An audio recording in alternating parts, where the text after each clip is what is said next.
a murder is announced. Part 5. Whispers and Suspicions. The morning after the shocking murder brought a restless energy to Chipping Cleghorn.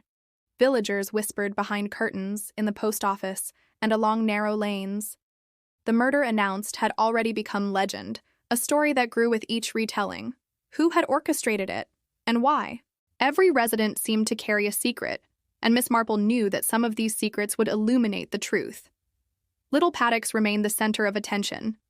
Letitia Blacklock maintained her calm composure, yet Miss Marple noticed the smallest tremor in her hands, the subtle hesitation before answering questions. Each gesture was a breadcrumb for the observant eye. Bunny Bunner, ever nervous, avoided looking directly at her hostess, a shadow of guilt, or fear, crossing her face each time she glanced toward Letitia. The village itself seemed to murmur with unease. Rumors swirled. One claimed a lost heir was involved. Another suggested a scheme to inherit a fortune, while a few hinted at vengeance from past grievances. Miss Marple, however, focused on facts hidden within human behavior rather than wild gossip. She knew that people rarely tell the whole truth, but they often betray themselves in whispers and gestures. As the day progressed, small clues began to surface. A visitor had been seen lingering near Little Paddocks in the early hours, seemingly without purpose. A key had been misplaced, later found under a chair cushion. And in the garden, a faint footprint suggested someone had entered or exited unseen. To most, these details were inconsequential. To Miss Marple, they formed the skeleton of the puzzle. She spent the afternoon visiting neighbors, listening with patience and subtle curiosity. Each conversation revealed more than the words themselves.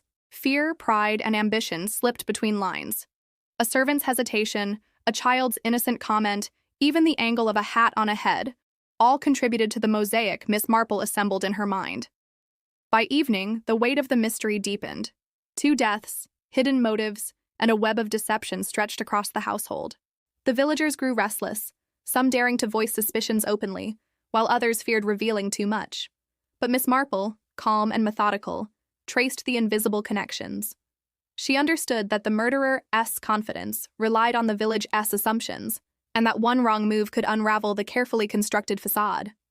As night fell, she returned to her quiet chair in St. Mary Mead. The truth, she thought, was close. Every whisper, every hesitation, every stolen glance carried a message.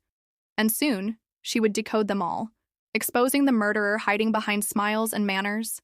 The game had only just begun, but Miss Marple was already steps ahead.